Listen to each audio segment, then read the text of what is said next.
Let us determine the support moments for the given continuous beam whose one end is fixed at A and simply support at B and C.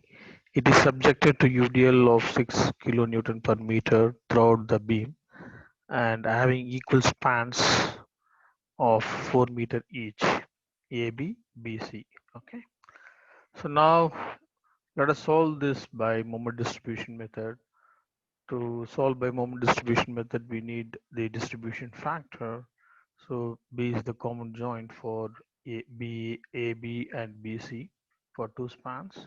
So BA, member, BA is fixed, so I by L, and BC is C is simply support, so 3 by 4 I by L. Here I1 is equal to I2 is equal to I, L1 is equal to L2 is equal to 4. Substitute here, get the relative stiffness for the respective member. Then total relative stiffness is nothing but sum of these two stiffness, sum it up. And distribution factor, relative stiffness of the member divided by total relative stiffness. You get distribution factor 4 by 7 for member BA and 3 by 7 for member BC. Now let us consider the individual spans as both ends fixed beams and calculate the fixed end moments. Like for UDL, WL square by 12 is the formula. Anti-clockwise means minus WL square by 12. Clockwise means plus WL square by 12.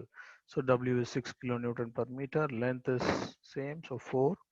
So when you just substitute, you get MEAB minus 8 kilonewton meter, MBA plus 8 kilonewton meter, MBC minus 8 kilonewton meter, MCB is plus 8 kilonewton meter. So enter all these fixed end moment values and distribution factor in the moment distribution table. Okay, so we have entered all the values, so fixed moments. And as C is simply supported, we have to release that support because bending moment is 0. So add with the same value opposite sign to get 0, so minus 8. We are releasing the support C, and this is being carried to the intermediate support with the help of carryover factor. So minus 8 into 1 by 2, so minus 4. Now you add the values, okay, 0, here minus 12, 8, minus 8. Now this is the initial moments. Now apply the distribution factor. Okay, now we have to distribute the unbalanced moment. So 8 minus 12 is the unbalanced moment, that is minus 4. So if you add plus 4, you will get 0, right? So plus 4 into 4 by 7, you will get plus 2.29. And plus 4 into 3 by 7, you will get 1.71. And this moment cannot be distributed to the right hand support, that is simply support where the bending moment 0, but this can be distributed to the fixed support. So 2.29 into 1 by 2 carryover factor, this is the value.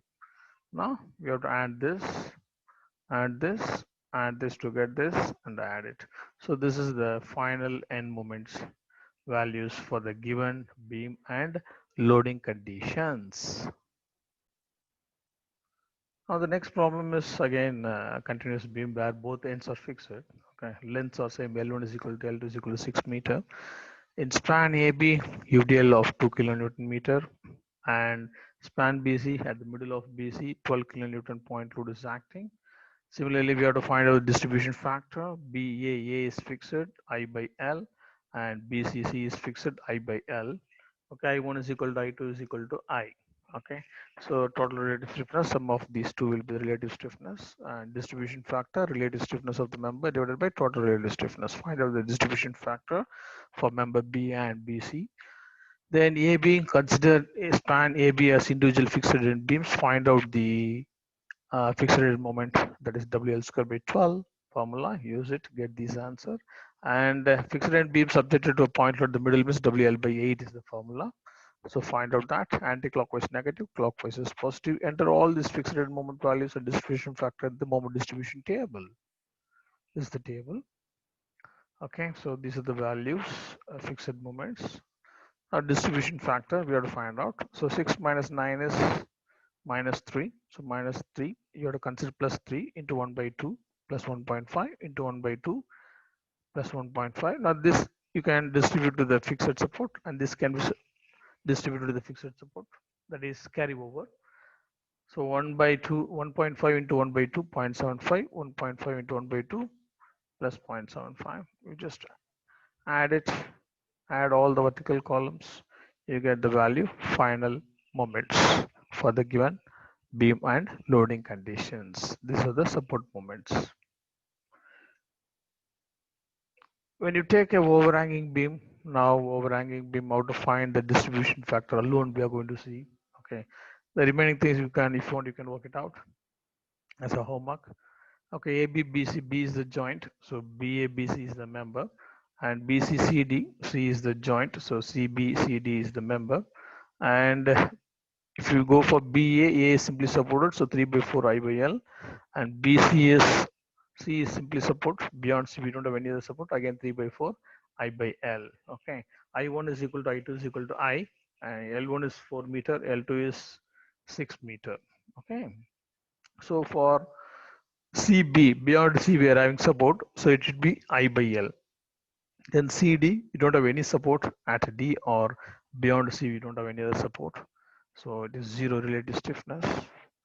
So now total relative stiffness is nothing but sum of this for the joint B, and for joint C, sum of this, and distribution factor relative stiffness of the member divided by total relative stiffness. You get 3 by 5 for BA member, and for this BC 2 by 5, and CB you get 1, and for this distribution factor for the overhanging beam is 0. Okay, so always remember distribution factor for the overhanging beam is 0.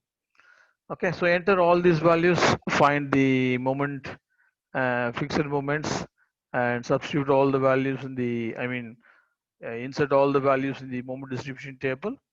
Okay, so apply the distribution factor and the carryover factor to determine the final moment values. Take it as a homework. Thank you.